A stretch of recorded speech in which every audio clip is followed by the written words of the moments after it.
This is Romo Dunze, and you're listening to the Ballsville Podcast. Thanks so much, man. Appreciate it.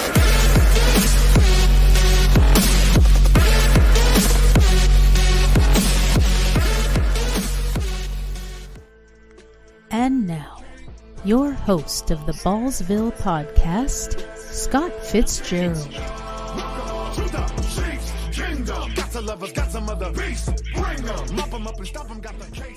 Scott coming in hard today. Good entry, Sarah. Good entry. Good evening, Ballsville gamers, and welcome to another episode of the Ballsville Podcast. This podcast is brought to you by the Ballsville Games. Podcast, Our games combine Scott fantasy football Fitzgerald. and poker, which create big payouts with great odds. All right, welcome in, gang. We are getting very close to some real football, and we are pretty fired up for this podcast today. I want to introduce my panel behind the scenes. Like always, there's Sarah, M21. What is up, Sarah?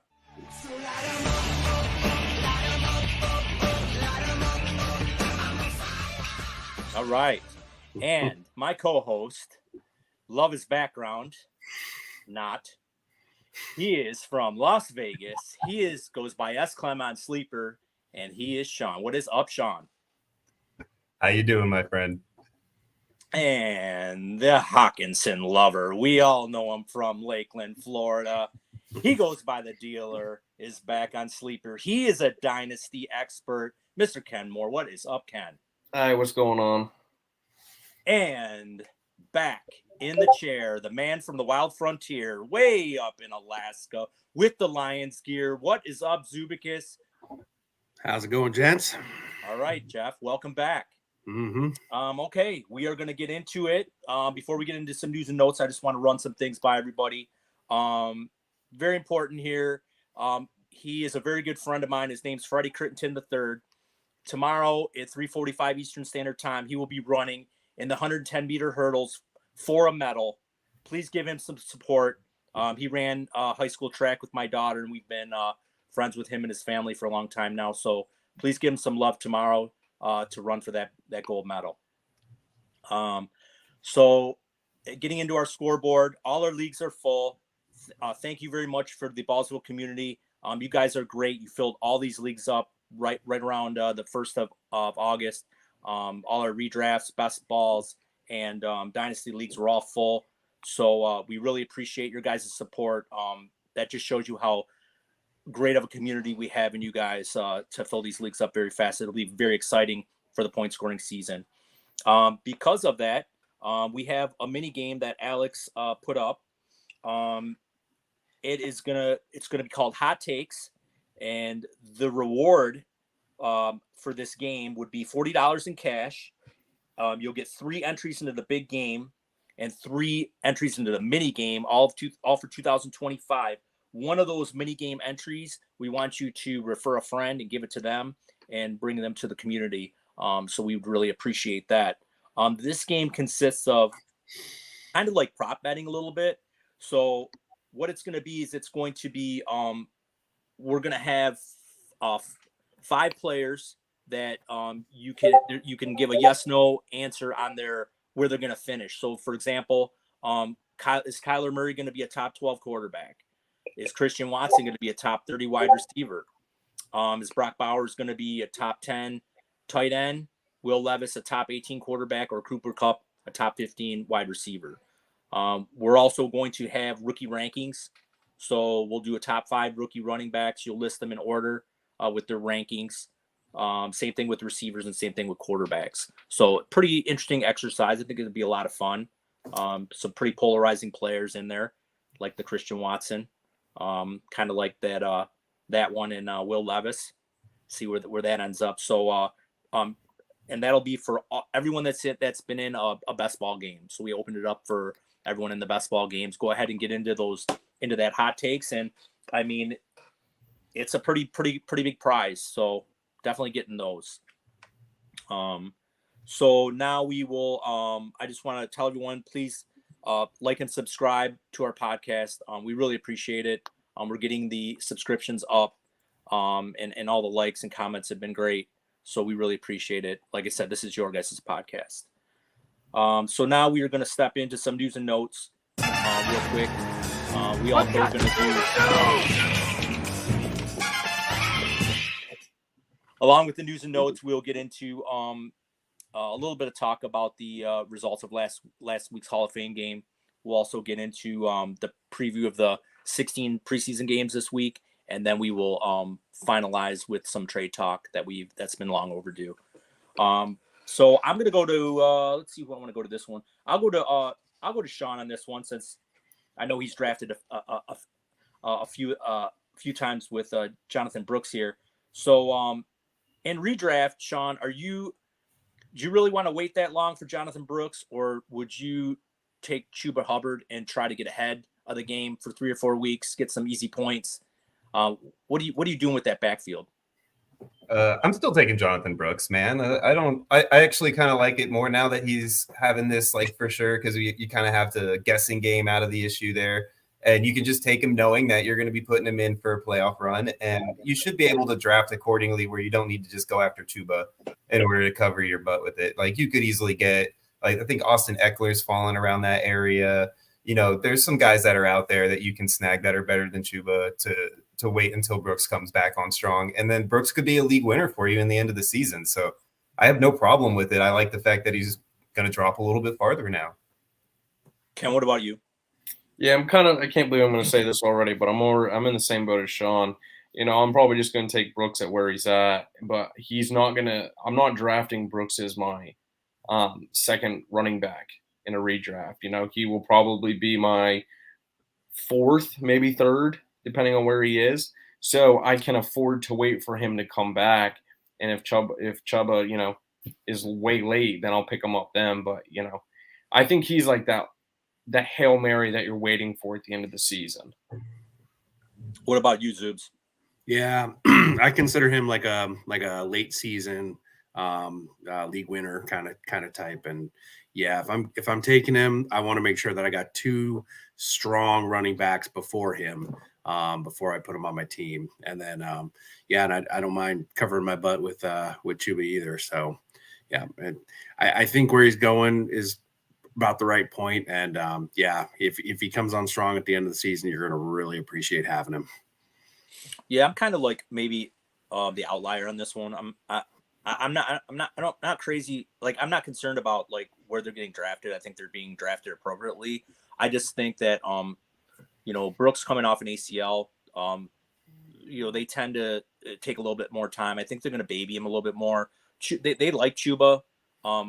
If I like to get off to a fast start, especially in redraft, you want to pile up some wins, and I think he'd be a great guy to stick in your flex spot, or if you were 0 RB guy, picking up Chuba, throwing him in there, getting 3 or 4 weeks of some pretty easy points. I think that's the way I'm going to approach it. Like I said, guys coming off ACLs tend to look like they're running in quicksand for the first 3 or 4 weeks until they get going. And I think that with the new coaching staff and everything, I think they really don't want to screw this up, especially where they're at. If they end up like not being out of the playoffs by then, I mean, I don't know if they're really going to want to like really rush him back, and they may just wait till next year to really unleash him. But like I said, if you grab him late and he ends up doing something good for you, he could be a league winner. So, but that's just the way I'm going to approach it. I'm going to approach it with caution. I just want you to know that the Panthers are going to end last in their division. I don't think anybody's going to be a league winner for you that's going to be a backup by week 15 when your playoffs are starting. I don't think that's a league winner for you, honestly. I'm in the other boat where Jonathan Brooks is the league winner. Chuba is the guy who's maybe going to help you get there in the beginning, but league winners to me are the guys that are coming on strong after week 12 and beyond. Yeah, no, I'm not saying Chuba's going to be a league winner. I'm just saying you can get easy points in the first 3-4 weeks. Yeah, you want to pile up some wins, and and I think the only thing I would caution our players about is, keep listening to the drumbeat out of Panthers camp. I've heard some rumblings about Miles Sanders looking really good, trying to make a comeback. I'm just saying it could happen. You know what that tells me, though? Is that tells me they're not sold on Chuba, even if Brooks isn't the guy. Like, they're not going to for sure roll out Chuba for like a 65 to 70% share. maybe it's going to just be a 50-50 scenario either way. And I don't think Chuba in a 50-50 scenario is worth starting. No. Yeah, Yeah. he'd be way off my draft board if that's the case. So just something to keep in mind as we're still in preseason and listening to the chatter out of camp. I think it's more scary that we're only like 11 minutes into this, and Sean and I are actually already agreeing on something. So we're going to see how this podcast is going to go. Okay, well let's move on. Let's move on to one of my favorite players. I've drafted a lot of him in best ball and some redraft this year, and that's Marvin Mims. Now everyone's gonna laugh. I know who's Marvin Mims. Well, I think with the new kickoff rules, they're talking about putting him back on kickoffs. I really think he could be the clear number 2. He showed a lot last year. So I really like Marvin Mims. I'm getting him like basically for free. So I really like Marvin Mims. What about you, Ken? So I got to first off and say that I think he's better than Jonathan Mingo because you are a Mingo lover. That's just I'm going to say yes that I think Mims is, cheap. He's probably going to be the wide receiver 2. I think by year end he'll turn into their wide receiver 1. That's a hot take. Ooh. But I don't think it's that hot of a take. They don't really have anything. They got Sutton. They got Cortland Sutton. Yeah, but guys like 28 going to be. How many 28-year-olds were wide receiver 1s last year? I mean, come on. I like Sutton, don't get me wrong. I just think, with how Sean Payton is, I just think that he's going to try and focus on getting a younger wide receiver to be the wide receiver 1 for that team. All right. I like it, Ken. What about you, Sean? I like Mims. I've always liked him. I thought last year he showed something, and I think that he'll get a shot because, Peyton obviously liked him. He drafted him. So I think that it's going to be an opportunity for him. If he gets beat out, then it happens. But I think he's got a legitimate shot. And Zoobs, you got anything else? I think I do like Mims. I picked him up in a couple of dynasties that I'm in on the cheap as just hey, will you throw in Mims? So I like him. Yeah, I like him kind of long term. Wide receiver 1. That is a scorching hot take because Sutton's still there and he's just a touchdown machine. And then they drafted a rookie this year. Was it Troy Franklin? Yeah, but Franklin is rail thin. I mean, he is skinnier Devontae Smith. So you never trust anybody with 2 first names. Yeah, so we'll see how that all kind of shakes out. But yeah, that's a good one. All right, yeah. So now we're gonna get into this one, and we're gonna start with Jeff because Jeff has a lot of this guy, and he loves this guy. So are we sleeping on Cooper Kupp, a bounce back? I mean, now that Puka's a little bit banged up, is this getting closer in ADP? I'm going to start with you, Jeff. It is Cooper Kupp, and I think like that you started with Jeff because Jeff has probably more shares of Puka than any other player in fantasy right now. Hey, for Dynasty, Cooper Kupp, he's not going to be around in about 1 or 2 years. So I'm just saying. But yeah, I think for this year, I think they're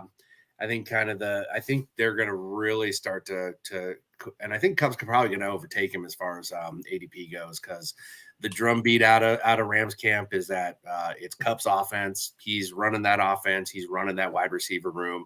I mean, we already know that there's a really good rapport with Matthew Stafford. So isn't that 10 now, Alex, since you just traded him to me in one league? Yeah. I'm still not. I'm not sad. I took Puka in my dynasties, no, but as far as redraft, I think Kupp, if he stays where he's at, oh my gosh, that is going to be an amazing steal for anybody who takes him. But I think he's going to start rising real quickly here. So yeah, and especially with the knee thing with Puka, although. McVay came out. He said it was just it was a bursa sack or something like that. Nothing serious. He's going to be good for week 1. And if you, I don't know if you guys know about Coach Speak. There's a website, Coach Speak. McVay has like a 90% Coach Speak percentage where what he says is really for real. So, you know, PFF for coaches. Yep. All right. What about Sean? Are you taking the discount in Cup and ADP? Oh, 100%. 100%. Dude, I've been trying to get Cup all over the place for a while now, you know, even before the Puka injury, because I heard the rumbles coming out of camp on Cup. And I know that Matthew Stafford and Cup are like best friends, man. They like have afternoon tea with their daughters together and like do all these crazy little family things and stuff. Like they're buddies, man. Like he's just not gonna start throwing it to somebody else all the time and leaving his best friend hanging every day. You know, like he's gonna keep him alive. He's gonna get him that potential Hall of Fame, you know, trajectory type of season that he's gonna want. And, you know, he's gonna send him out on a high note. He's not gonna do that to his boy. What about anything to add, Ken? No, I'm glad. You want to agree with me again? What? You don't want to agree with me again, so he's got nothing to add. No, I'm agreeing with Zubikis right now, actually, because he brought up Dynasty, and everyone knows how I feel about Dynasty. Puka, you know, his value doesn't really change much.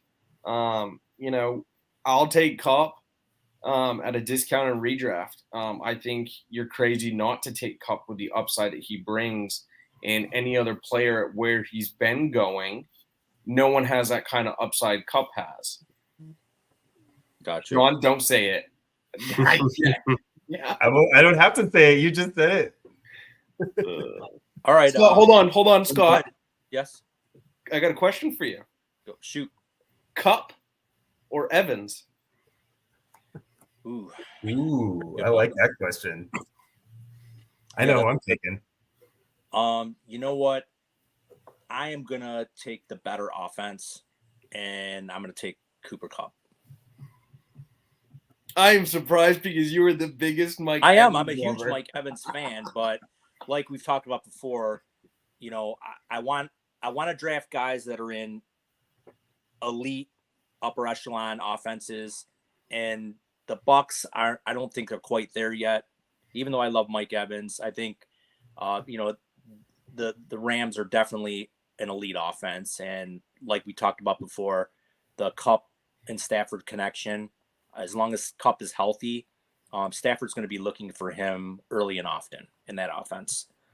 Okay, we will move on to another polarizing player who's soaring up draft boards right now, and that's and Alex is going to love this one. It's Pacheco. I mean, in all reality, I mean, he's lining up for a 3-down back roll in this offense. McKinnon's gone. Clyde Edwards-Helaire sucks at football. True. You know, so I think it's kind of wheels up for Pacheco. Now, I'm having a hard time getting him because he's going a lot earlier than I want to try to get him. Saying I don't really draft running backs anyways, but I can't even get him. Sean, where are you taking Pacheco? What round? Well, I'm not, because he's always gone before I would even consider him. So well, that's what I'm saying. What round would you feel is a safe round? Oh gosh. Even, I mean, we're talking about possibly a 3-down back. See, and that's why I don't take him, because I don't see him as a potentially a 3-down back. I think Andy Reid is Andy Reid, and he pulls gems out of the rough all the time.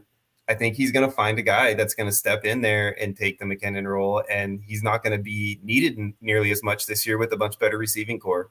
They're going to lean on Pat a lot more than they did last year. So I don't see Pacheco as valued at where he's being drafted right now, especially not where Alex is drafting him.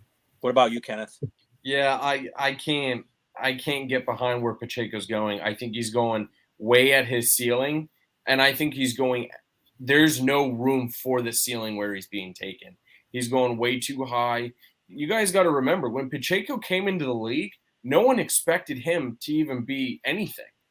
So he's going to be this – this is going to be the same type with the Chiefs. You know, Andy Reid's going to pull out some guy that we haven't heard of and turn him into a running back.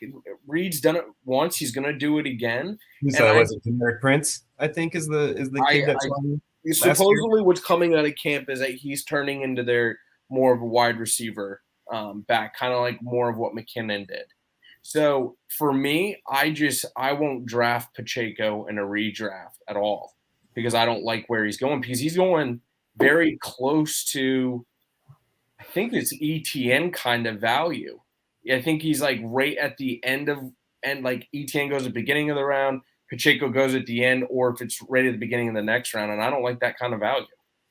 I got him at running back 10, and I got him right after Kyron Williams and right before Josh Jacobs. So that's kind of where I'm sitting, where I got him. I mean, I moved him up. Who's behind Josh Jacobs in your rankings? Who's behind Josh Jacobs? Who's your next couple? Just two. It goes for me. It goes ETN, Kyron Williams, Pacheco, and Josh Jacobs. And then the next two after Jacobs.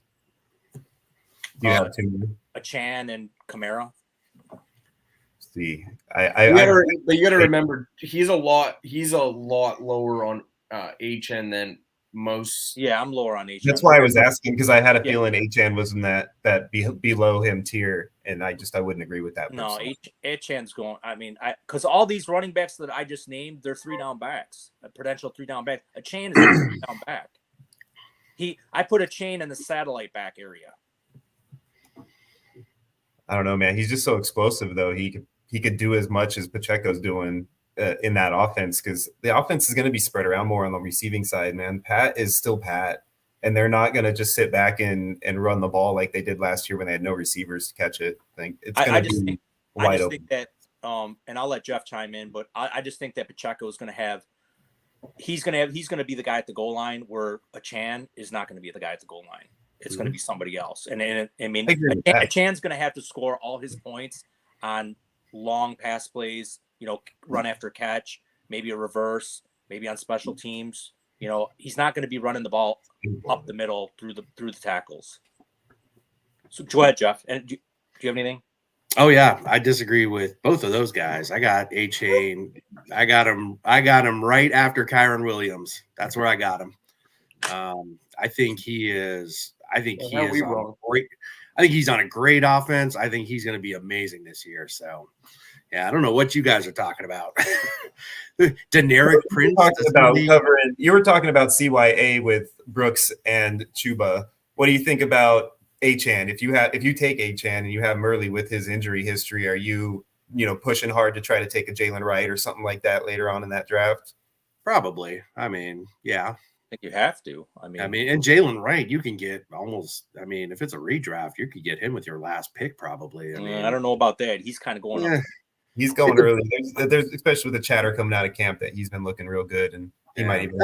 It depends on your league and your settings and all that, and who you're. Dude, but you're saying you disagree with Sean and I because we think that Pacheco's going way too high.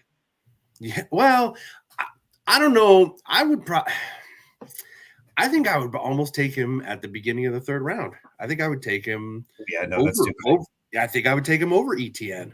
I think I trust that offense. I trust what he's already shown.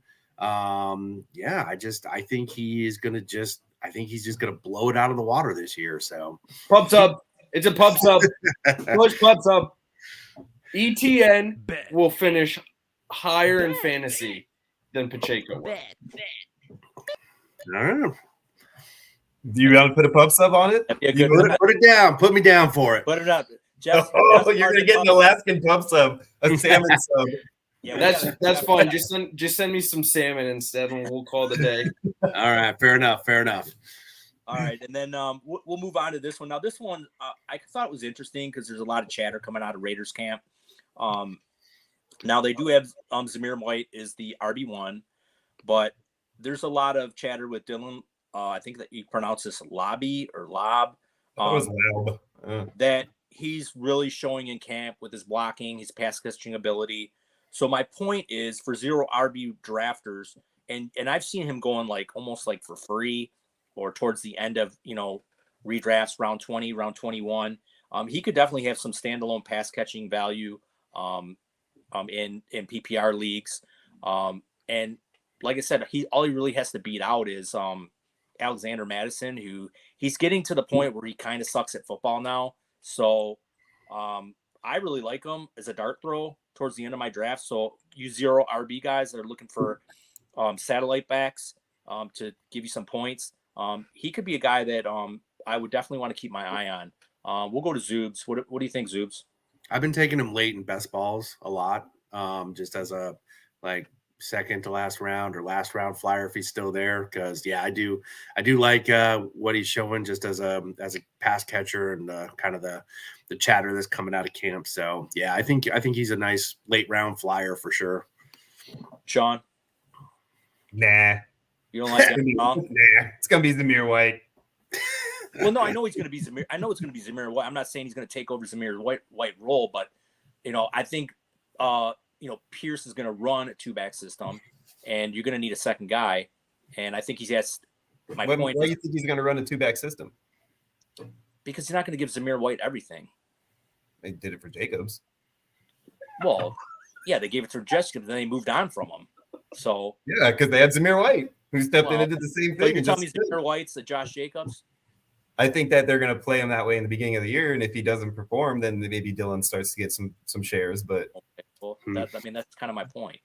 Do you think he's going to perform? Huh? I think he'll be just fine in that offense. I don't think he's going to be like anything bad, but I don't think he's going to be amazing. I think he'll be just fine, though. He's not going to get beat out by, like Salaub. No, I don't. Like I said, I'm not. He's not going to get beat out. I'm just saying he could have standalone value in a 2-back system. I mean, he could get 4 or 5 targets a game. And if it's a guy that you're, like I said, if you're 0 RB guy and he's number 4, number 5 on your running back chart, he could fit in there for some weeks. That's my point. Like that's why I like him for best ball. And I don't think I would take him for redraft. I think he'd just be a roster clogger, just laying down there all year. But in best ball, maybe you got some injuries that happen. Maybe he gets you 8 to 10 points in a bye week when a bunch of your studs are out or something. So yeah, I think that's where he might thrive. Ken, I actually like him in Dynasty. I'll pick him up. I'll pick him in the 4th round every single. So there's 2 guys I focused on this year in the 4th round, and he was one of them. Because I think if Zamir White gets hurt, I think he steps in. Madison is trash and is bad at football. And there's that's just coming from the Vikings guy. So I think he's like that dart throw that you have no problem throwing.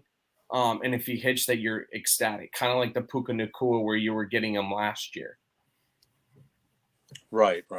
So yeah, my whole point in these in guys like that is usually in drafts when, especially like home leagues, when it gets to those late rounds and your buddies are like, chowing on wings and they're already like 5 or 6 beers deep and they're just like BSing and not even caring about the last round. Just throw that guy up there. That's when you go in there and you just start snapping up these guys. Mm-hmm. And, worst case scenario is you dump them off your roster after round 2 or 3, or you got the next, not saying Lob would be the next Puka Nacua, but that's what happened last year.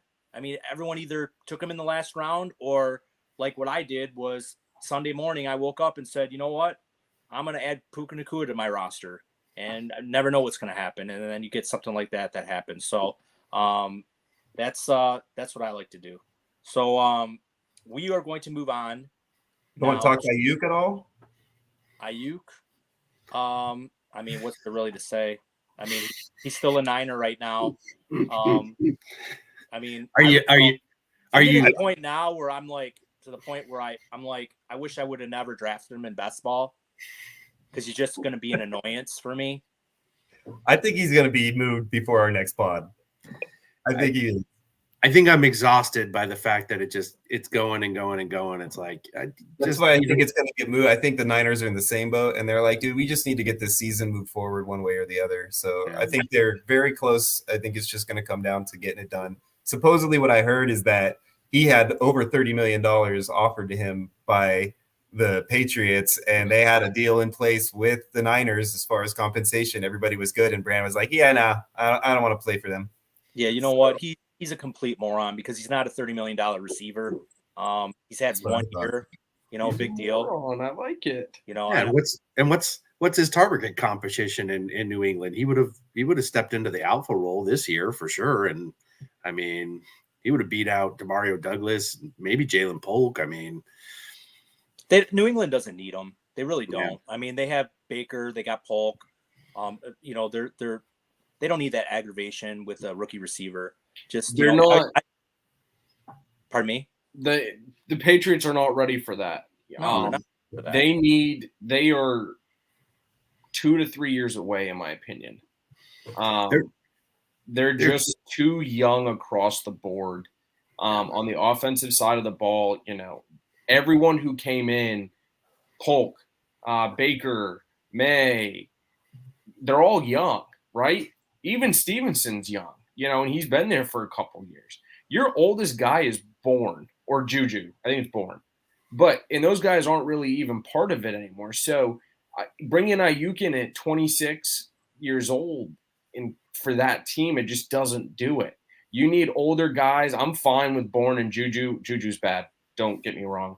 But my point is, it's that you have that old mentorship players for these younger guys, and that's what the Patriots need right now. That's why they brought Brissett in to help May, which I like.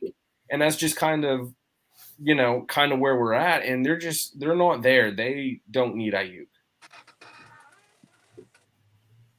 Anything else with the Ayuk news? Everybody knows what I feel about it. I was just curious to see you guys' thoughts on it. I hope Ayuk goes to the Browns. I mean, if that happens and Amari Cooper goes to the Niners, I mean, how much value do you think that gains to Amari? So I think what happens is Ayuk's value stays the same. I think Cooper's value goes up and Ricky's value goes up. I just hope he doesn't go to the Steelers, because if he goes to the Steelers, it wrecks his value completely. Wreck Pickens' value. Everybody. I think everybody, Freiermuth, Pickens, even Ayuk himself, I think if he goes to the Steelers. But that's been the loudest drum beat. That's been kind of the thing. They've said that they're just working out minor details, and it's like, oh boy, that's just going to ruin everybody's day. It's not going to be good. I mean, that would be horrible. I got him in a dynasty that I've been in for a couple of years now. One of my first ones, and I'm just looking at him like, oh, please. All these teams just seem like garbage. They're terrible. So, all right. Enough with the news and notes. Jeez, I'm sorry, Scott. I didn't need to bring up such a sore subject for you. No, I haven't been super happy about all the news with Ayuk, especially where they think he might be going. Because I have a lot of George Pickens, and I don't want. That's the last thing I want to do is go to. So you don't want to talk about a valid news point because you're bitter. Well, I mean, there's really nothing to talk about. It's the same crap over and over again. Some guy who wants to get overpaid, who wants to get paid, and he's not worth it. So I mean, the Niners are in great position right now. They already drafted the heir apparent. They got a stud in Debo. I mean, if he's going to be a cancer, just let him do whatever he wants. I mean, he's got to play for him, or if he wants to sit out, then he'll start getting fined. So, I mean, they have all the leverage on him. I was surprised that the Patriots were a target that they were willing to trade to, because who are they going to get back in return that's going to help fill the hole a little bit? Because they're a championship team right now. I think that they would ask for the first round draft pick, and that's going to be an early draft pick in next year. I think New England's draft pick will be top 5 next year.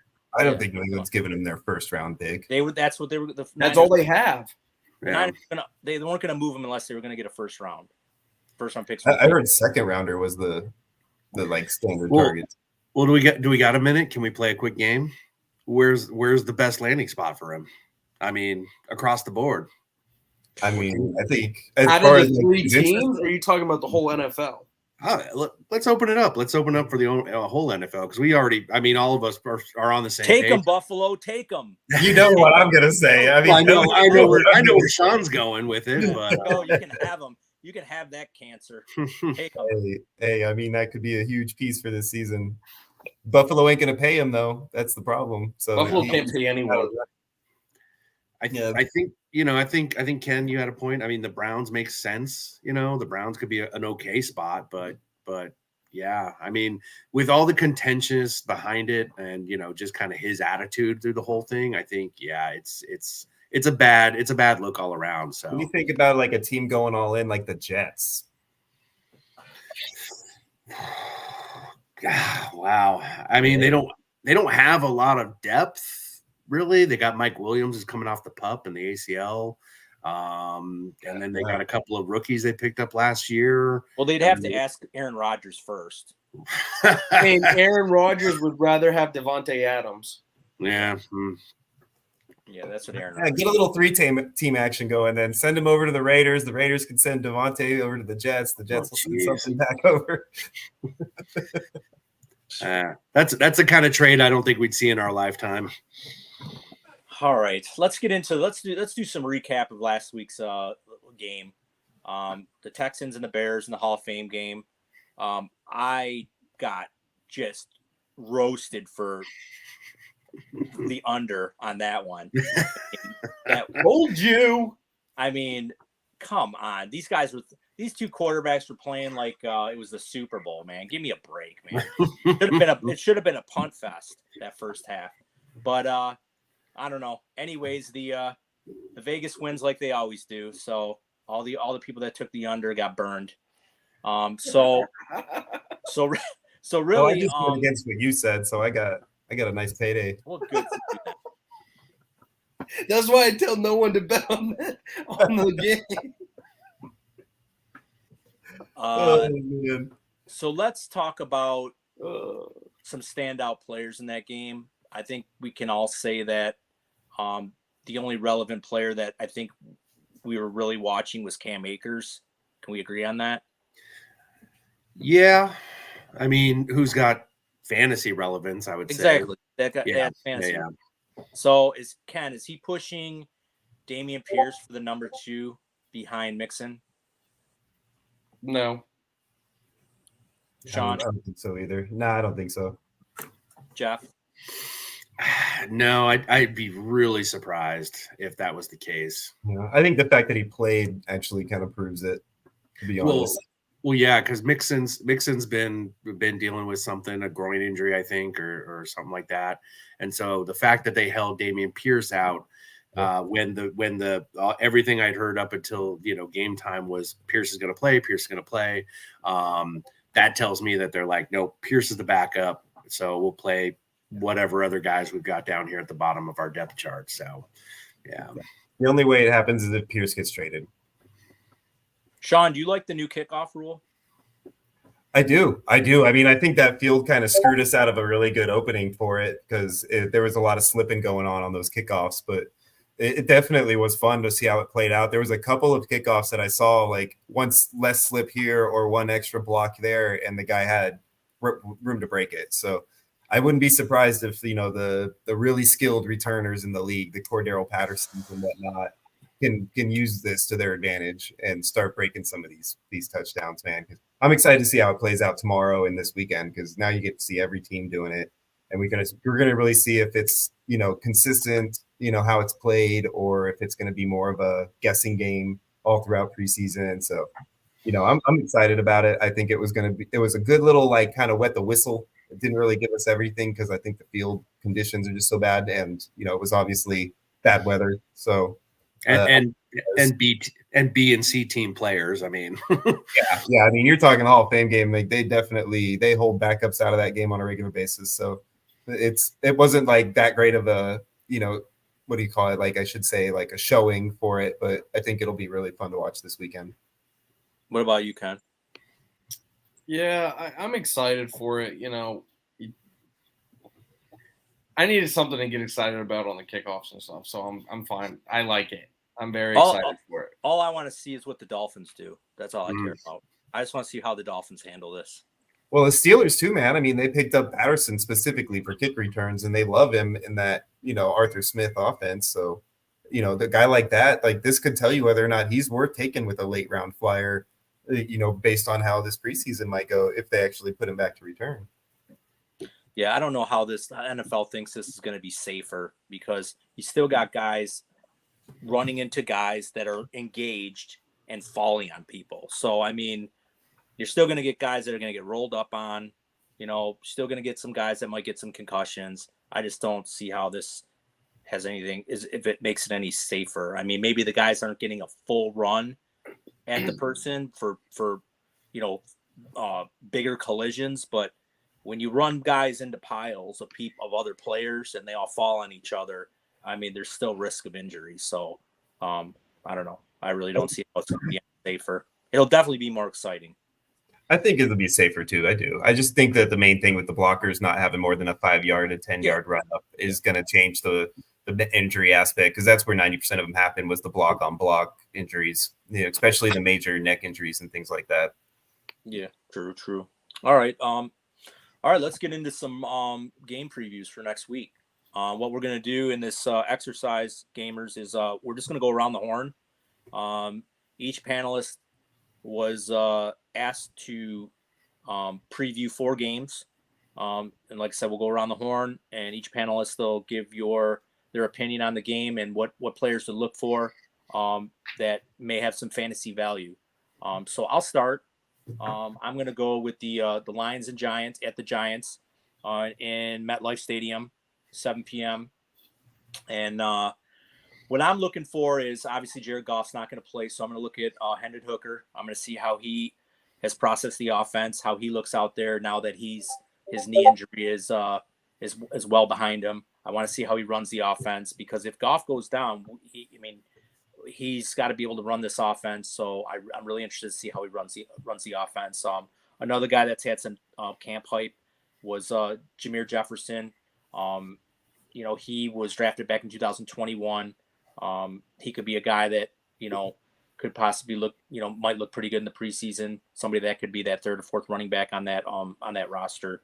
And then tight end Shane Zastrel, who developed into a red zone threat in 2021-22 before he missed all last season with a knee injury. And one thing I'm noticing too is Laporte is banged up again, in OTAs. So I hope it's not this is going to be a problem throughout the year. But he is a pretty tough guy. So but Zastrel looks, he could be somebody is a second tight end that might be able to at least be a backup in that offense or red zone threat. And then as far as the Giants side, really we're looking at Neighbors. If he plays, I'm pretty sure he'll play. I don't see why they wouldn't play him. I don't think they're going to play Daniel Jones. What they should, but they're probably not. And then I'm also looking at 2 other guys. I'm looking at Tyrone Tracy and Theo Johnson. So these are 2 rookies. Singletary is the running back there, but there's really not much behind him. They say Tracy looks pretty good in OTAs, and then they the Giants lost Darren Waller to retirement, and Theo Johnson they drafted in the draft. He could step in right away as tight end over Bellinger. He's fighting Bellinger for that tight end spot. So definitely looking at those 2 guys. Definitely looking at the whole Giants offense. Really. So next on the list, we'll go to Sean, and Sean previewed the Eagles Ravens. So go ahead, Sean. Yeah, absolutely, man. Like for me, with week 1 of preseason, it's usually rookies. I mean, those are the ones that for sure are going to play a lot of times, and I kind of want to see how they acclimate for their first game out there and everything. If they kind of got the wide-eyed rookie look, or if they're actually looking kind of poised and the way that your mannerisms are and their body language, and obviously their way they play.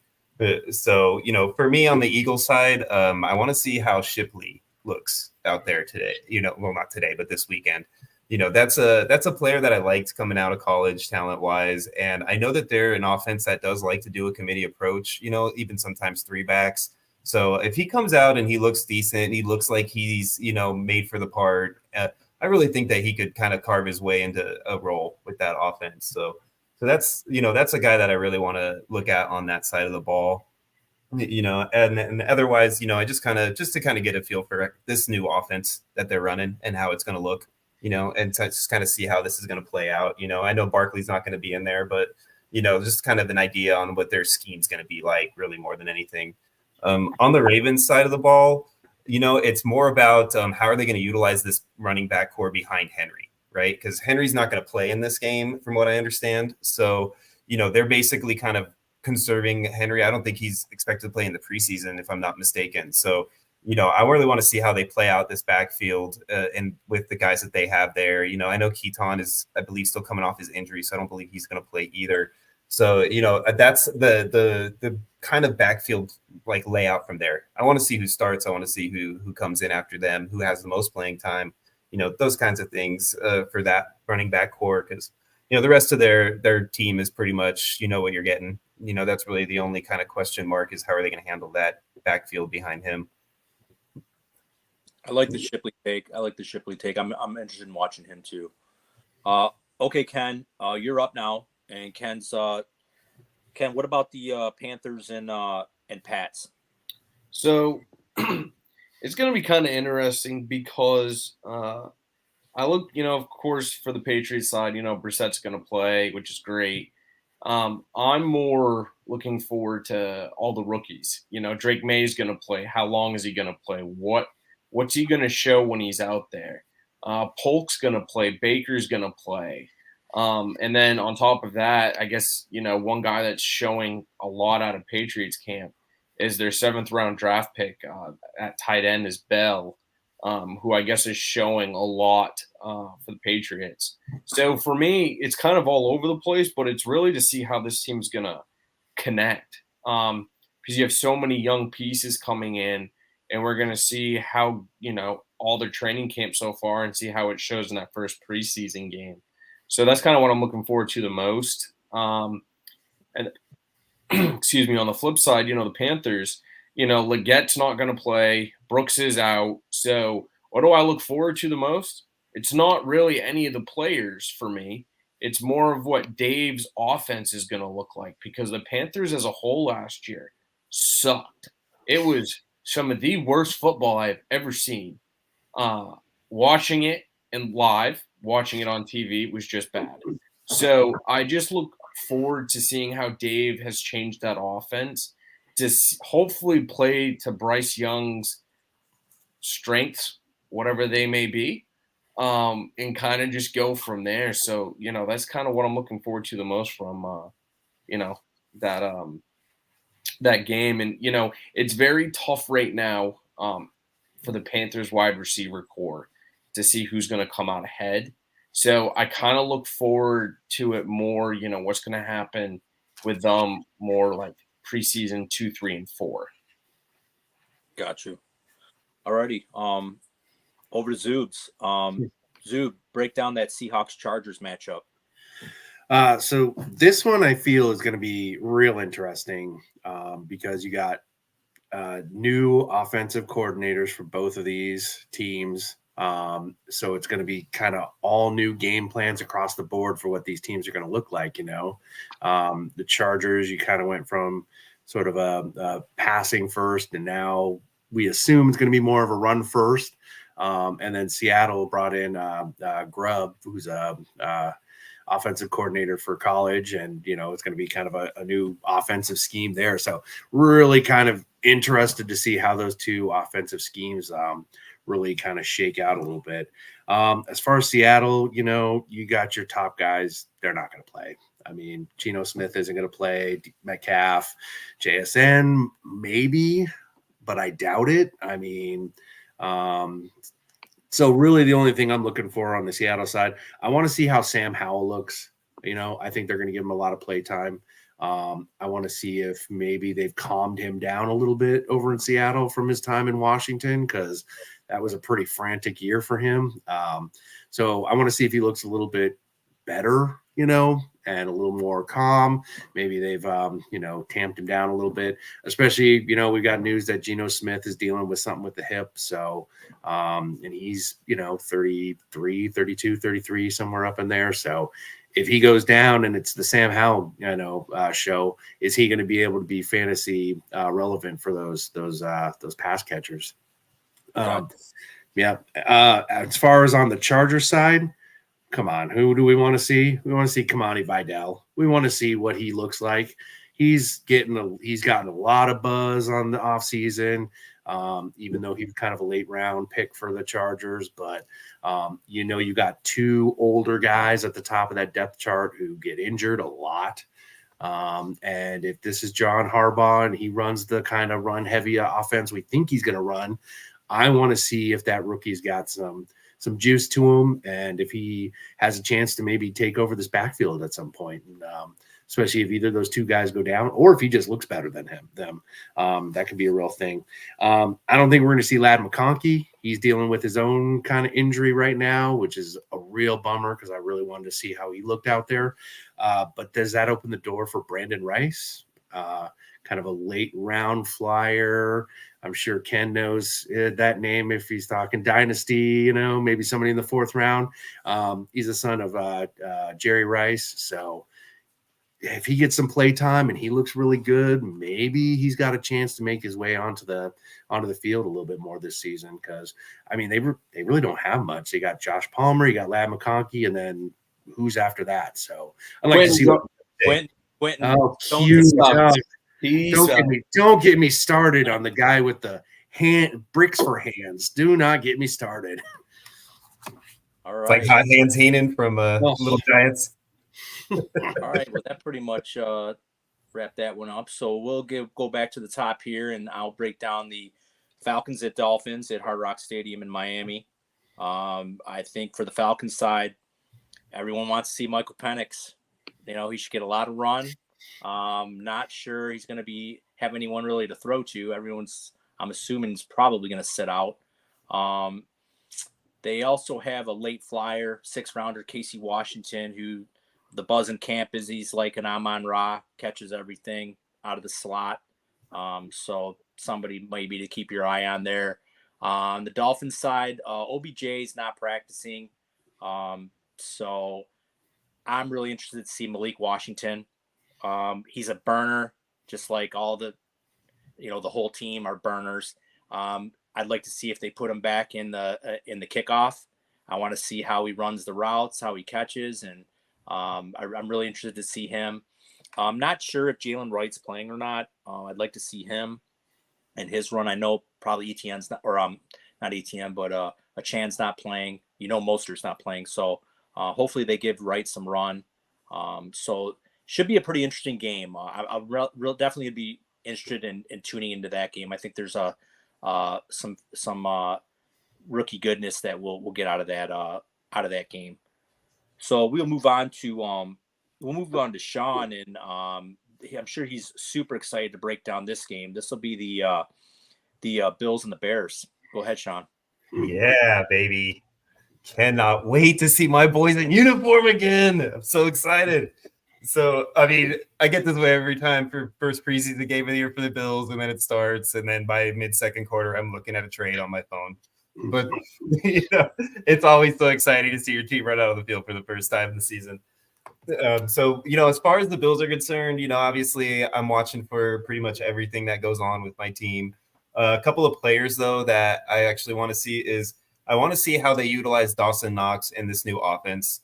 I feel like he's kind of a forgotten guy, right? And everybody thinks that Dalton Kincaid is going to come in there and Dawson's just going to be never targeted again. And that's not really going to happen. I think he's still going to have a share of the offense. So I'm just curious to see how much and whether or not it makes him relevant enough for me to hang on other than a fantasy handcuff, really. So I like him. And then there's a young kid coming out named Tyrell Shavers. Remember that name, guys. This kid is looking great in camp, and Josh loves him.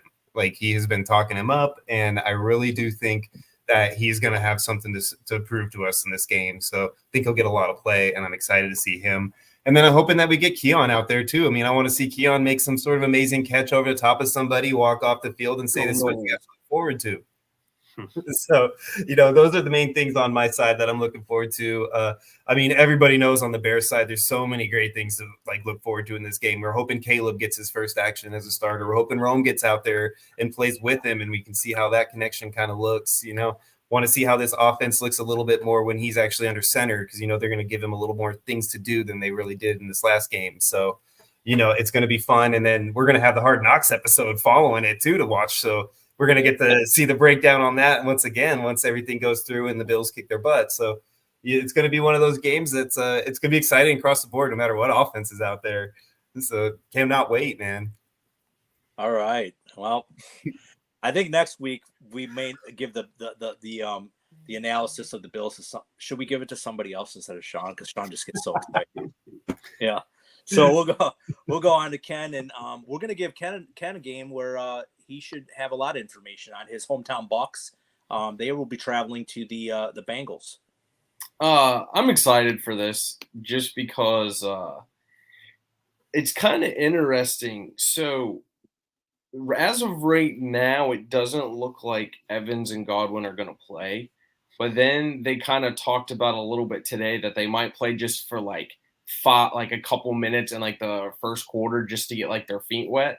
So if they do come out, I just like seeing them. So that would get me excited. But I hope they don't play just because I don't need them getting injured. But who really excites me is Jalen McMillan. This kid is a stud. He's fast. He has good hands. And I am super excited.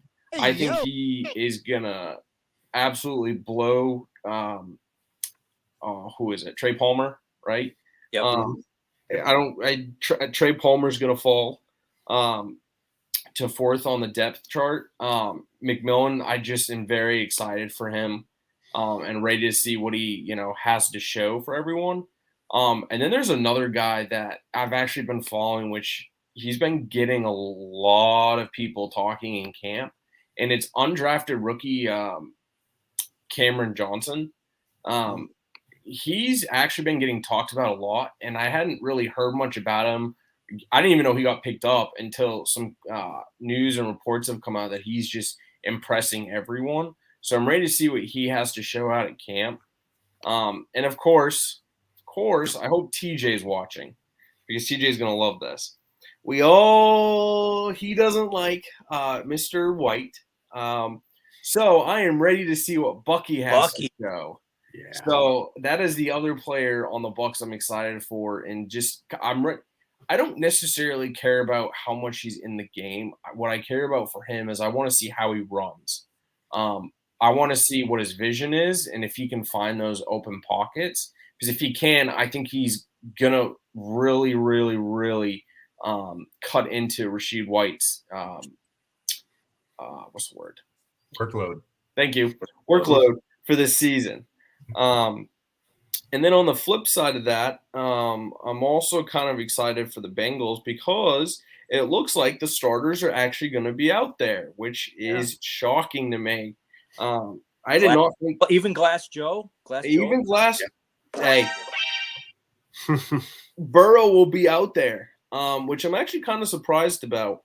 I thought that they would not play Joe Burrow week 1 just to like give him some more rest and not kind of, for injury concerns, but he'll be out there. One guy that I'm interested to see, and he's not a rookie, but Tyler Boyd's gone. So after, Jamar Chase and Higgins, who's next? And supposedly is Andre, I can never say his last name. Asavash or whatever. Yeah, however you say that last name. Supposedly he's turned into Burrow's, favorite guy behind the other two. So that was interesting to hear and, see all the reports on because of the guy that they just drafted in the most recent draft in Burton.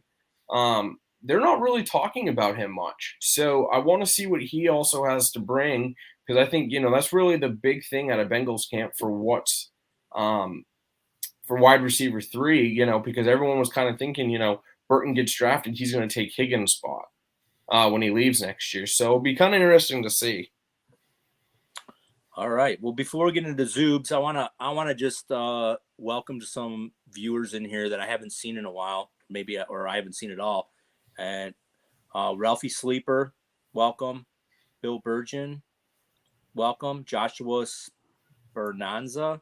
Billy B. Baranza. Kermit the Frog, 19810 says, "Are you allowing people to join?" Yes, we are, Kermit. So yeah, just want to shout out to those guys. I love it when you new people show up too, because Scott has a hard time with names, and it's great to listen to him butcher them. I do, but I can say Jimmy Wojo. Jimmy Wojo's back in the house. What's up, Jimmy? So yeah, I just want to say shout out to you guys. Welcome in, thank you, and don't forget to like and subscribe.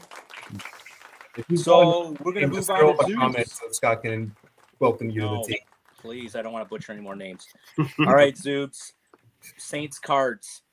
Saints cards. I can't even explain how excited I am to see Spencer Rattler play. Yes. I have picked him up in almost every dynasty I have, and just letting him linger on the taxi squad because I think that hot take here. I think he might overtake Carr this year. I think they might. Take. I like it though. I think they might sit Carr somewhere middle of the year when he's just not doing great, and I think Spencer Rattler takes over. Damn. Yep. Hey, if it goes sideways, maybe. That's all I'm saying. There's a very real chance. I think Carr is just, and I've had to pick him up in a couple of 2-quarterback leagues where I've been like, I just don't want to do this. But yeah, so I'm really excited to see Spencer Rattler. I want to see what he's got. As far as who he's going to be throwing to, that's I don't think they're going to play Olave at all. He's been a little banged up with I want to say either a hip thing or a shoulder thing. I can't remember what it was. I think before the training camp started, it was a shoulder thing. He'd done it weightlifting, and then I think he had like a hip flexor or something just recently. So he's probably out. That being said, A.T. Perry, who was drafted last year, I kind of want to see what he's got. I hope he plays for sure. They got Cedric Wilson. I didn't realize that they'd picked him up. I want to say he was on the Dolphins last year. So that was interesting to find out that he was on their squad there. And then Equanimus St. Brown, who's Amon-Ra St. Brown's brother. He's also on the Saints. It was a who's who of where did these guys come? When did they pick these guys up? I don't remember any of this. So yeah, it was that was kind of interesting. And then as far as like the running back stuff, is Kendre Miller ever going to see the field for this team? I mean, man, I'm so upset with him, dude. I have so many shares of him, and they don't look good. And the coach, the coach is just blasted him the other day in an interview, and I was like, wow, these guys do not like him for whatever reason. So, behind Kamara, who's pushing 30, I think, you got Jamal Williams and you got Kendre Miller. So I want to see if they've got somebody on the roster that they're planning on maybe putting out there in the game at some point, to kind of see what the RB2 situation behind Kamara is, because he's gotten injured a couple of times in the last few years. So, is there somebody that they have, or are they just going to roll these guys out and just hope for the best? So we'll see how that kind of shakes out. Cardinals, come on, who are we waiting for? Come on, do I even have to say it? It's Marvin Harrison Jr. Yep, everyone. I want to see Marvin Harrison, even if it's just for a play or two. I want to see what the kid's got. They've already said they're not playing Murray, so we won't see that connection there. But there is kind of a bit of a QB2 battle going on right now between Desmond Ridder and Tune. So I'm not excited about that at all. But if one of them could just throw a highlight reel to Marvin Harrison Jr. in this game, that's all I got to say. It probably won't happen, but I'd love to see it. If they do that, he's going to be the back of the first round. Exactly. Like a 50-yard touchdown pass. He's going to skyrocket. Yeah. The other people I want to see on this team, I want to see Trey Benson. I want to see what the rookie has got. He's kind of been getting a little bit of bad press, bad news coming out of camp the last couple of weeks. I've heard a couple of camp reports that haven't been great. And so, but he's the only guy really behind, James Conner, and James Conner gets hurt every year. So we need kind of that RB2 situation to figure itself out too a little bit. Because the only people they have behind them is Michael Carter, you may remember from Jets fame, and Tony Jones, who I want to say was maybe on the Saints last year, I think. Yeah.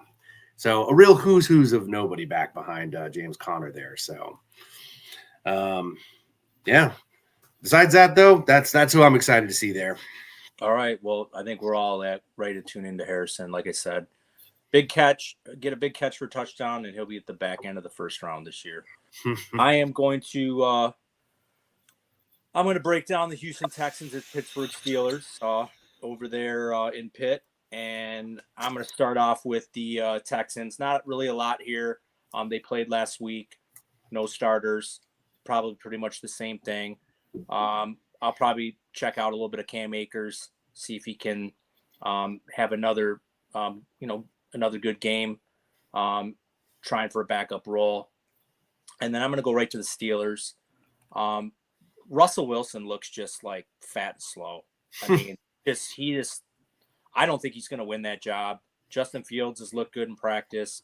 The coaches, Farty Smith's been raving about him, saying he's the most dangerous football player on the field. So, very interested to see how Justin Fields goes out there and plays. To me, I think he has to win this job for his career trajectory. So it's very interesting to see how he's gonna go out there and play. So really, I don't really have a whole lot for that game. Like I said, just Justin Fields. And as far as Houston goes, I really just don't. I think you're going to pretty much just see the same thing you saw last week in the Hall of Fame game. So we'll move on here to Sean. And Sean, go ahead and break down the Redskins at Jets. Redskins Jets. All right. I mean, everybody knows who we're waiting to see on the Redskins, right? We want to see how Jaden comes out and plays in this offense. You notice how I said Redskins and not Commanders because you did, yeah, and you got me too. And I actually said always Redskins. You got me too. Redskins on the Ballsville pod. It will be Redskins. I can't say that word. The Washington football team. Jaden Daniels, though, honestly, man, he's the most important thing to watch right now in this game. See how he comes out, see how he plays. Same thing with them too. It's a whole different team, so we're going to see if their offense scheme and everything comes out. Is it going to be Jaden friendly? Is it going to be run and gun kind of program, or how's it going to act? So I'm excited to see that side of the world on the Jets. On the Commanders. On the Jets side, I definitely want to see Malachi Corley. I want to see what he looks like. I want to see what they're doing with him. Where is he out on the field? Where is he lining up? All those kinds of things. So, there's a lot of, Debo talk about him, comparison wise. So we want to see how they utilize him as far as that's concerned. Is it going to be some runs involved, things like that, reverses, all those kinds of good things. So I'm excited to see that. I'd be shocked if Rodgers is off the ayahuasca early enough to get in this game. So I don't think we're going to see him at all. So otherwise, I don't think there's a whole lot that I'm too excited about. Maybe some Braylon. I want to see how he runs. I'd like to see. I think he's going to end up taking the 2 role from Israel. So I want to see how he plays out in this game as well. So otherwise, that's pretty much where I'm at with that game. It's not going to be one I'm targeting, but, I'll definitely highlight later. Got you. All right, Ken, you're up. 49ers, Titans. So I'm actually looking forward to this game. The kind of at the upper side for most of the games that are going to be played. But it only comes down to what happens with Ricky. So there's rumors are that he's battling a shoulder injury. And depending on his shoulder injury, we'll either decide if he plays or doesn't play in Saturday's game. So I want to see him play because I think he'll be the only wide receiver really that will matter. So I kind of hope that he does play, but if not, then, it's really tough because on the flip side, the 49ers have struggled with this, it seems like, multiple years. It seems like every single RB1, RB2, RB3 gets hurt every single year for the 49ers. So it's just like, are you serious? And we're already in the preseason and everyone's hurt. So that kind of puts in line for Cody Schrader. He was an undrafted running back, which cool. If he excites you, great, because he's like 4th in line. But I think it's interesting because, he was the SEC's leading rusher. So it'll be kind of interesting to see how that works out. But other than that, there really isn't much from the 49ers rather than that. However, on the Titans side, everyone's talking about DeAndre Hopkins injury and what's kind of going on with him, like who steps up. So we're going to bring back a name that a lot of us, including myself, got burned on. Great old Traylon Burks. You know, does he actually step up and play the song? Oh God, Traylon Burks. Yeah, it's not exciting. Hey, I like him better than Huge. Okay. Yeah, so it'll just be kind of interesting to see what they do, who steps up with DeAndre out. And also, I don't think we're going to see much of it, but I am really interested to see how the Spears-Pollard combination works. Because I think if you see them in the game at all and you can see how the game plan is, I think that will show you what the regular season will be. Because I think one will be the rushing back and one will be the wide receiver back. Okay. All right. Good breakdown there. We're going to go to Zoobs now. And Zoobs is going to break down this very interesting matchup between the Broncos and the Colts. This one actually also doesn't really excite me necessarily. I mean, I'm excited for some of the Colts players for sure. Broncos a little less so. I do want to see what they're doing with pretty much all their skill players. I don't know if you saw the unofficial depth chart that came out from Sean Payton and the Broncos, but is he trolling us? Is it just that old school mentality?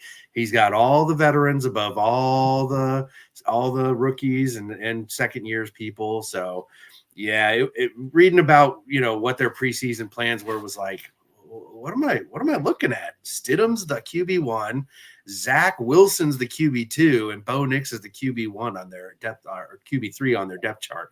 I'm going, no, that ain't happening.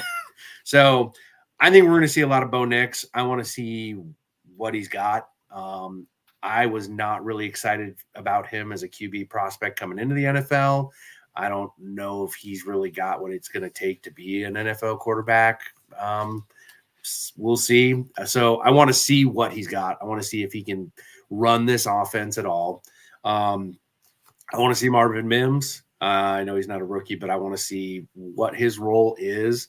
I mean, I didn't really think he had too much of a role last year, even though I am kind of excited for him this year. So I want to see if they're going to roll him out and what they do with him.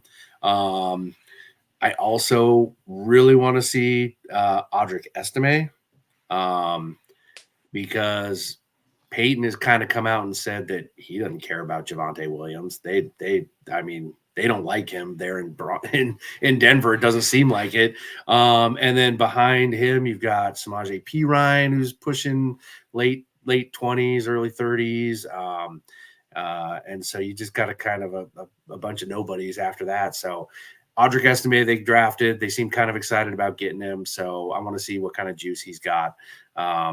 And then Troy Franklin, can he even hold up? I mean, is this guy going to take one hit and just crumble? So it's an interesting offense with a lot of interesting pieces and a head coach who's got, you know, some you know, good experience behind him. So I want to see what this offense looks like and what they're going to do.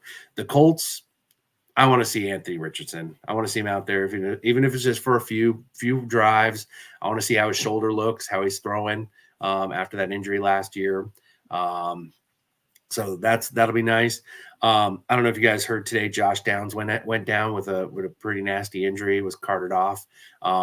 So to me, that says that A.D. Mitchell, who was on the depth chart as a co-wide receiver 3 with Alec Pierce, I think this gives him that chance to step into a full-time role on this offense, and I want to see what that looks like. The camp reports and the buzz out of camp has been really, really good on him, and so I want to see if that kind of plays out in an NFL environment. After that, there's really not a lot of stuff that I'm interested in seeing there on the Colts. You know, there's kind of I think we know who the RB2 is. It's probably Trey Sermon.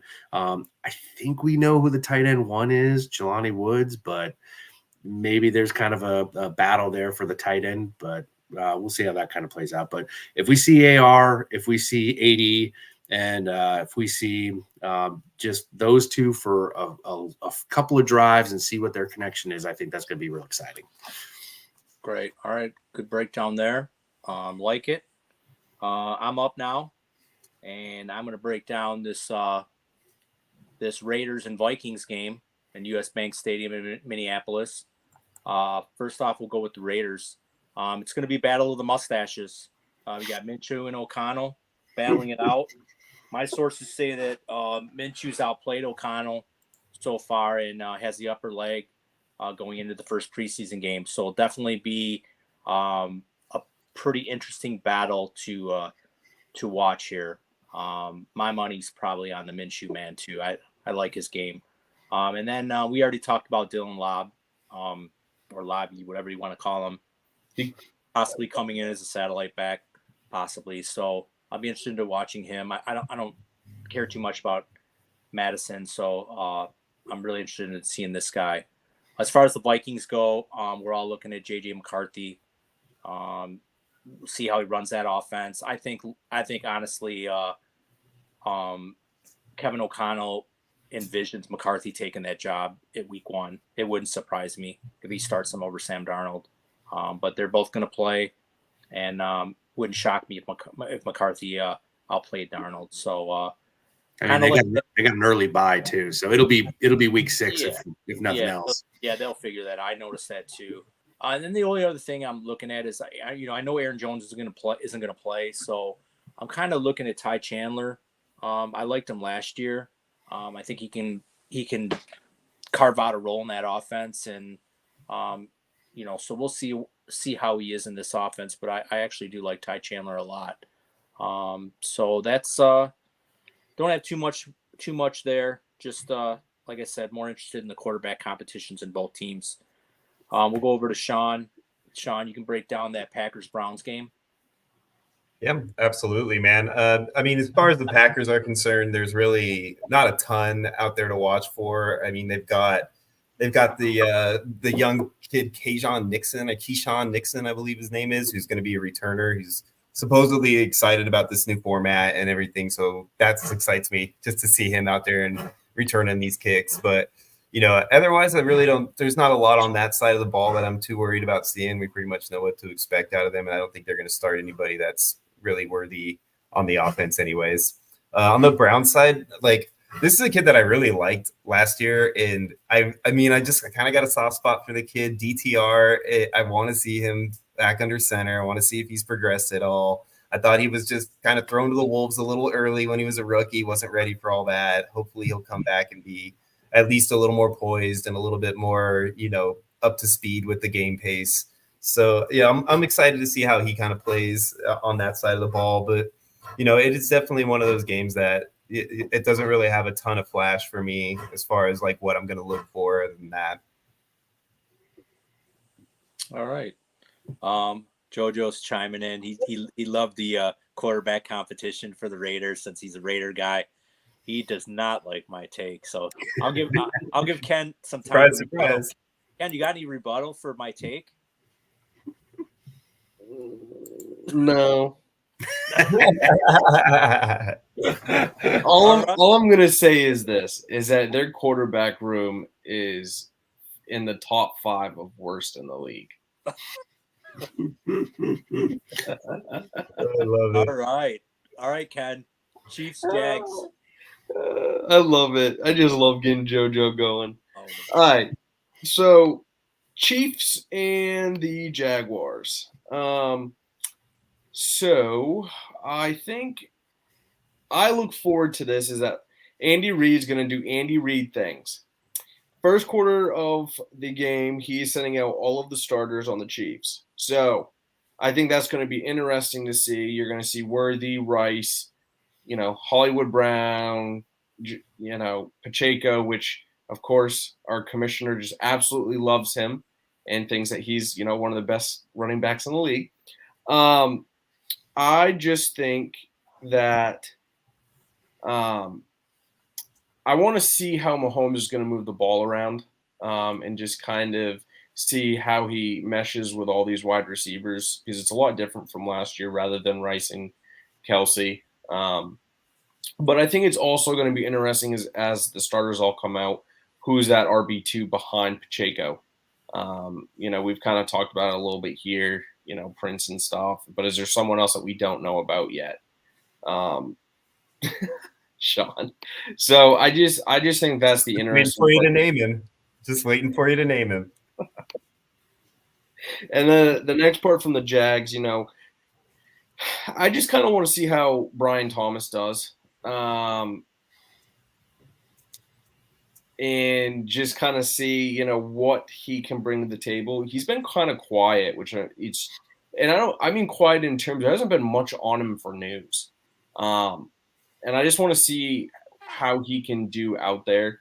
Is he going to get targeted a lot, stuff like that. But also Tank Bigsby. I just think that's going to be, there's a lot of reports that he's going to be the RB2 behind ETN. Last year they kind of expected it, didn't really do much, but now this time is completely different, and he's actually just killing it in camp. So ETN's not playing, I don't believe, but I do want to see Tank and see what he can bring and see, what kind of holes he can find. Gotcha. Joey brought up a good point, and you didn't name him. What about the rugby star on the Chiefs, man? I want to see this kid coming out, dude. Was it Louis Rees-Zamet or something like that? I believe is his name. I don't know why I keep getting all the players that I can barely say their names. So it's just been a little bit of a struggle tonight with names. So it's just I'm starting to turn into Scott when I'm trying to name players. I want to see what this kid has to bring. I am interested for him. The only thing is I haven't heard anything ever since they signed him. Like there hasn't been like. I heard that he's been looking real good, and Patrick loves him. That's what I heard. I heard Patrick and him are buds. I love this comment.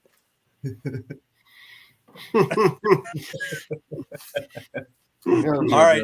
So I screwed up. I like to answer everyone's questions on here. I love when people write questions in. So, I mean, it wasn't the Raider quarterback room that Jojo wanted to talk about. It was that he wanted Ken to rebuttal. It was the Vikings quarterback room. What is there to rebuttal? What is it a rebuttal?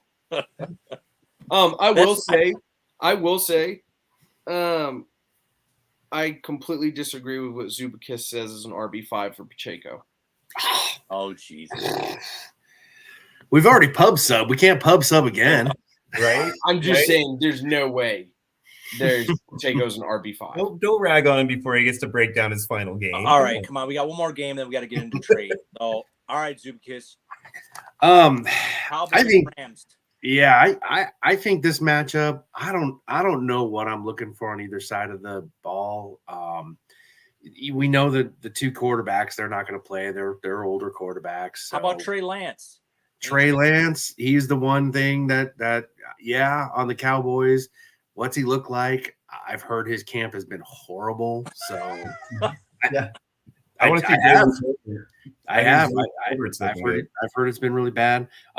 There is a wide receiver I'm really interested in seeing on the Cowboys. There's Jalen Brooks, who was a rookie they picked up this year. So I think the wide receiver 3 on this team is really wide open. You got CD once he comes back, and then you got Brandon Cooks, and then after that it's kind of another who's who. Although I have heard a lot of buzz about Jalen Tolbert also, and he was a guy they picked up last year, so that'll be interesting. I kind of want to see who shakes out as the wide receiver 3 here. I've taken a lot of Jalen Tolbert very late in a lot of my drafts, so fingers crossed. Let's hope he's the guy. And Cooks is kind of on the end of his career, so maybe he can scoot into a wide receiver 2 slot there. As far as the Rams, QB Stetson Bennett. Anybody remember that name from last year? Yeah, he's the backup QB for the Rams this year. So he did not. I don't know if you guys remember this. He was drafted, and then something happened. He didn't play. He left the team last year. He's back again this year. So he's the backup to Matthew Stafford. Stafford has a history of getting hurt. So is Jimmy G not there anymore? Jimmy G's there, but he's suspended for the first couple games of the season. So I guess we're kind of banking on what can Stetson Bennett do if Stafford goes down. So can take that into consideration. And Jimmy G isn't much better, I don't think. I mean, so not excited about what the Rams got behind their QB1 there. Besides that, are we looking at Tutu Atwell this year? Are we thinking what he might have? I mean, they didn't really pick up a lot this year. Colby Parkinson's about the one spot I kind of want to see. I want to see Colby. I want to see if he's got some juice. Tyler Higbee's still in the pup. He got injured pretty late last year, pretty nastily. So if Colby Parkinson's the tight end one, Stafford likes throwing to his tight ends. So I want to see if he's got some juice. I want to see what he's got. That's about the only thing I got to say about the Rams and the Cowboys. All right. What do you think of Demarcus Robinson? Yeah, I was gonna say him. Yeah, he's fine. He's fine. I mean, if Puka and Kupp are healthy, is he really gonna take that much of a target share from anybody? I mean, I think you'd have to see one of those guys go down for him to really, be super fantasy relevant this year. But he's not somebody that I think you're gonna be caring about preseason because you already know what you're getting out of him. Right? Yeah, I don't even play in the preseason. He's an older. No. Yeah, I think he's pushing 30. So I'd be surprised if he plays. I mean, he'll probably sit with the rest of the. I was before the Puka news. I was hoping to see a little bit of Puka out there. I think he might have pushed to play a little bit, but I don't think he's playing any of these preseason games now. I think they're gonna rest him. So. All righty. Well, that wraps up our pregame for the games this weekend. Should be pretty exciting. We'll definitely have a little bit of rebuttal next week on that, along with the next week's previews. So we're going to get into some up against it a little bit, but we got some trades that we're going to talk about because it's been long overdue. So let's get into the trade talks. I know we got some whoppers, so I had Sean dig into it, and Sean's going to bring up his besties. So let's check out these besties, Sean. Absolutely. So we'll start out with this first trade. This was a couple of our regulars that are in the leagues, C-Bomb and El Super Bisto. Both of them have been on our pod here before too. It's Connor and Gary. So this was a trade happened in one of our dynasty leagues. Connor gave up TJ Hawkinson. I'm sorry, he received TJ Hawkinson and a 2025 fourth, and he gave up Aaron Jones and Pat Freiermuth to get it. So me personally, I like the TJ Hawkinson side because I'm a big fan of Hawkinson. End up starting sooner than later. And I think if he does, he's a potential top 5 tight end. So I am totally okay with this trade, especially if Aaron Jones ends up in a timeshare. So where are you guys at? Oh, give me that Hawkinson side 100%. I've never been a Muth fan. Especially with the quarterback situation. Is this dynasty or redraft? Dynasty. Oh, yeah. No way. Aaron Jones is a dying breed. So, he has 1 year left. This is I guess because it's C-Bomb, I gotta give the TJ side. Where you at, Jeff? Same. It's the TJ side. I mean, you get a pick, you get TJ, who once he gets back from this injury, he should be a top tier tight end. Aaron Jones is dust. I like Pat Freiermuth, but there's maybe if Justin Fields is his quarterback and he can kind of carve out a Cole Kmet sort of role, I could see him being okay. But give me Hawkinson, who's got top 5 tight end in him. So that's 3, Scott. Are you going to make it a straight 4, or are you going to go 3-1? As much as I hate to agree with Ken, let's go. As much as I hate to agree with Ken, I like Hawkinson here in this deal. I mean, hold on. Say that one more time. No, I will not do that. Say it one more time. I will not do that. This is going in the highlight reel, everyone. At the end of the year, when we play all of our best clips, this will be the number one part of the clip. So I still think Aaron Jones has a little bit of juice left, but he's entering oatmeal pants range in the next year. So I think Frymuth will have a bounce back year, but I think Hawkinson has definitely more upside once he comes back from his injury. So as much as I hate to agree with Ken, I will take the C-bomb side. You're not agreeing with Ken. You're agreeing with me, Scott. Just remember that. There you go. Oh, the best part of this entire podcast is him saying, I like the Hawkinson side. You got to clip that. All right, next one. Move on. Get away Move from on. Here we go. We got Tyreek Hill rolling stop. This was in our Shenron League. So we got rolling stop, received Tyreek Hill and Calvin Ridley for Drake London to Jake T. Nels. Man, we all got Scott syndrome today with names. So Drake T. Nels gets Drake London for Tyreek Hill and Calvin Ridley. This is obviously a dynasty league, right? I mean, if not, I really feel bad for Jake, but I'm hoping it's a dynasty league. I still don't think I go that far, though, with a dynasty league unless you're in a complete rebuild mode. So I like Drake. I just don't like him that much. What do you guys think? I will start. Since hearing the recent news of Tyreek Hill, most likely being in Miami for the next 3 years, I definitely like the Hill side. Like I'm with Sean. I like Drake London, but I mean Tyreek Hill is still going to be an elite receiver for the next, at least the next couple years. So and then Ridley, if he can just freaking stay healthy, I think he's going to be a great weapon for Will Levis. So I'd like to see if this is a rebuild or dynasty, but it's looking or a contender, but it's looking like the rolling stop is going for it, and I like it. So I definitely like the Hillside. Yeah, I think for me, I don't really find this one as close. I just think it's the Hillside, and I think Rolling Stop got a very good deal on it. Even if Jake is rebuilding, I don't think he got nearly enough value. And I'm not saying like you have to get equal value when you're rebuilding, but I think he gave up way too much. Yeah, you should have thrown in like a second rounder for 2025. I think if you got like a second, an early second, I think that equals it out. But I just don't think Rolling Stop just got the better end of this deal. I'm with you. Where you at, Jeff?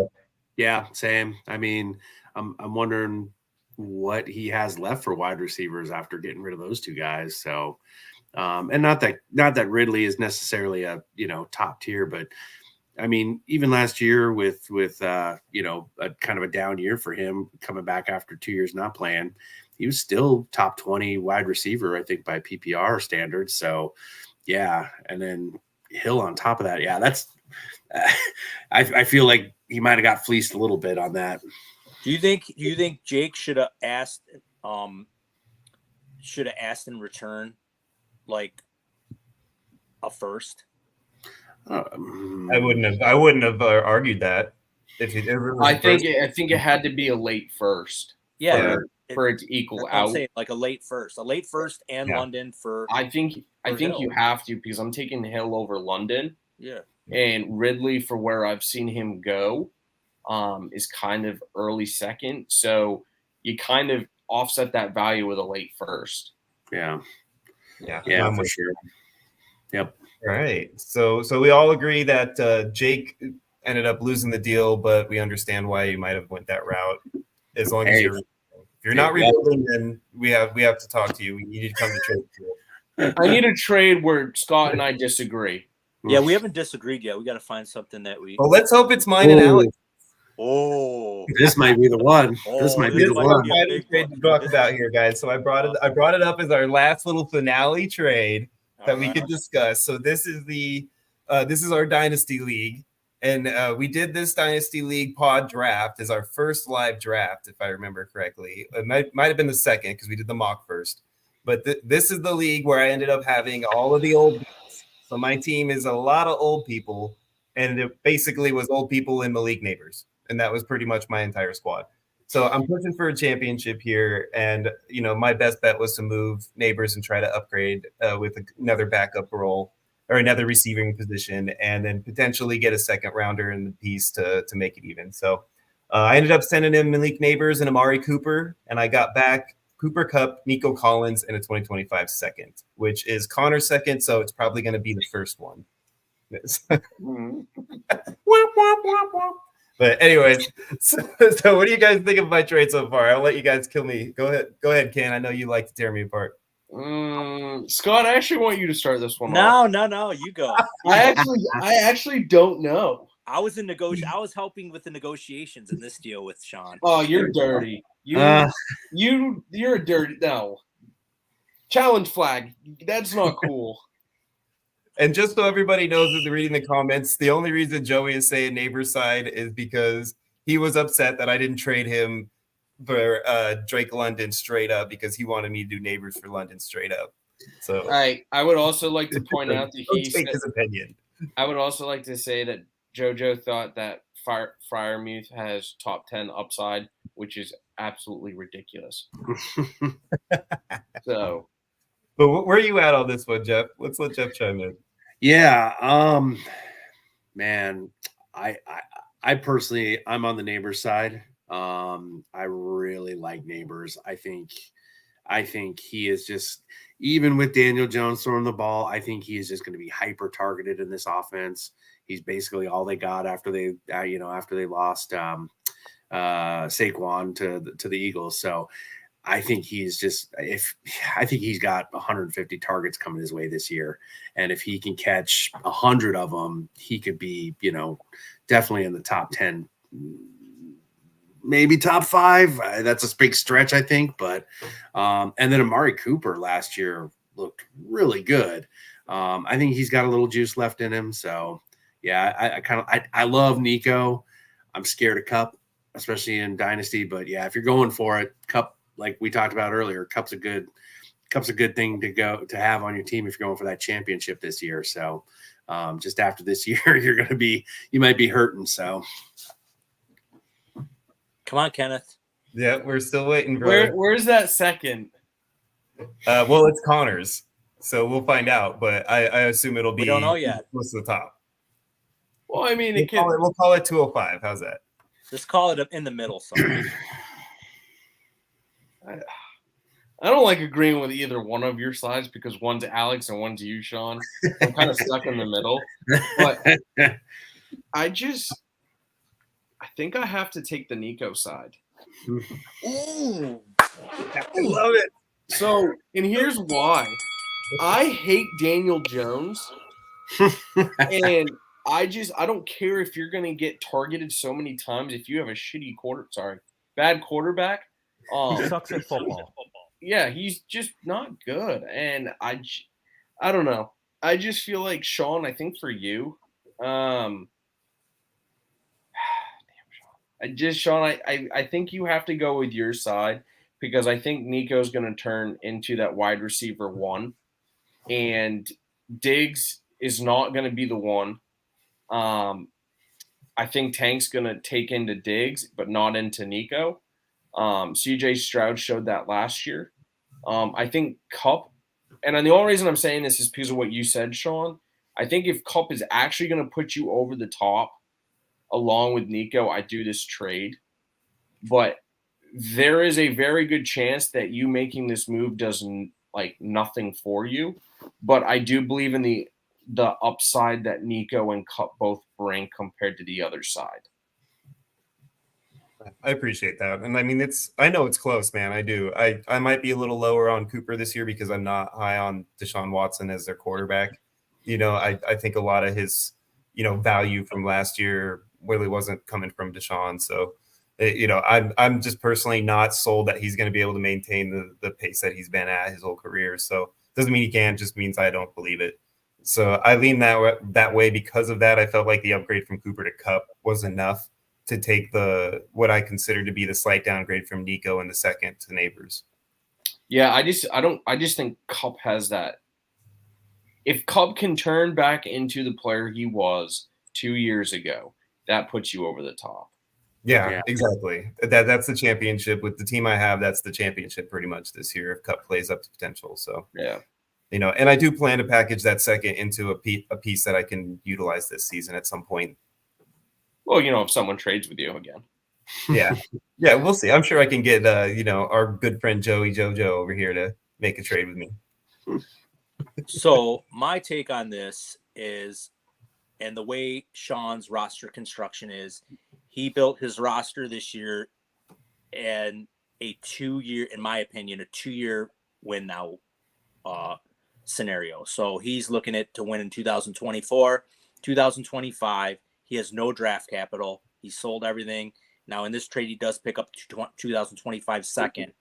So in my opinion, I love Malik Neighbors, but Sean doesn't have time for him to, because of Daniel Jones, he doesn't have time for Neighbors to develop. He doesn't have that kind of time. So he brings on Cooper Kupp, who I think has easily another year or two left in the league, as long as he stays healthy. I love Nico Collins. And this goes back to me saying, for you gamers, taking players that are in elite offenses. And Cooper Kupp and Nico Collins are in elite offenses. Amari Cooper and Malik Neighbors are in not elite offenses. So Sean is in win now mode. He does pick up some draft capital for a 2025 second.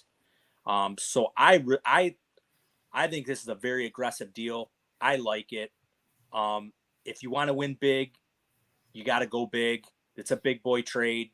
He did ship away a good receiver, but like I said, Sean's in win now mode. He's looking at championships. He's looking at what's going to get him over the top. And Malik Neighbors, to me, is not going to get him over the top in the next year or two. So I love this deal.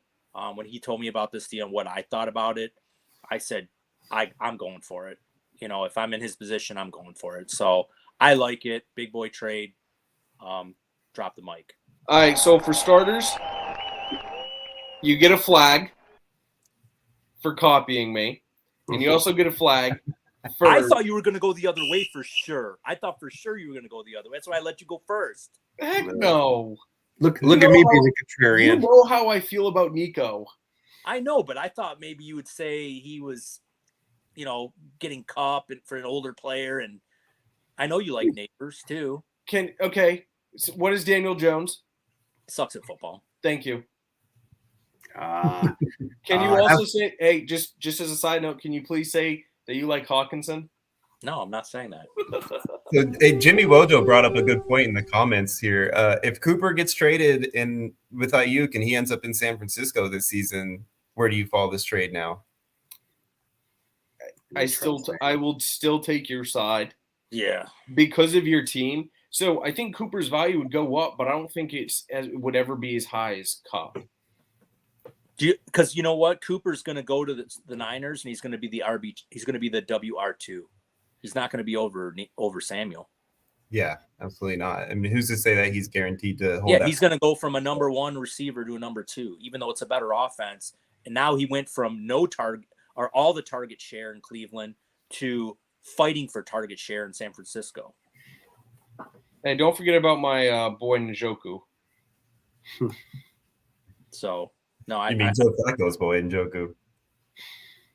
I like this. I like this deal. So like I said, and actually I think Alex, he picked up Neighbors, and if Alex is not in win now mode and he's Neighbors will definitely develop into a good receiver, but he might have to wait on him a little bit. So but anyway, so I just gotta say one last thing. It is very bad that Sean and I agreed very early in the pod. We agreed in the middle of the pod, and now we agree at the end of the pod. So all right. So go bet on whatever we said on the opposite of what we agreed on, and you'll probably win. All right. Well, that wraps up our show for today. I want to thank all the listeners for chiming in. Thank you for all the likes, and please subscribe to our channel. We're really boosting our numbers up. And then I want to let everybody know that we are working tirelessly on a website, Ballsville website. We have the domain name, the Ballsville. Is it the Ballsville? Yep. ballsvillegames.com. So we have that locked in.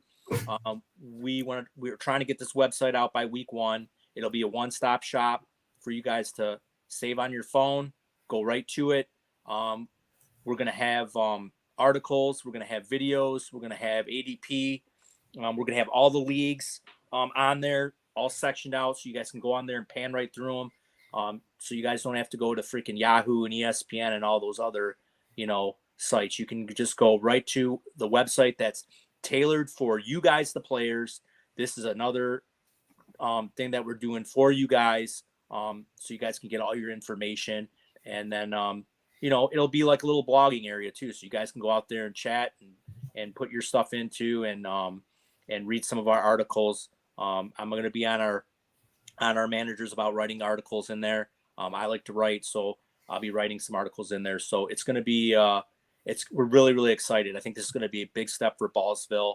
And like I said, it's all going to be tailored just for you gamers. It's our appreciation for you guys. So until next week, my partner, Sean, the dealer is back, and the man from the last frontier, Jeff. Until next week, game.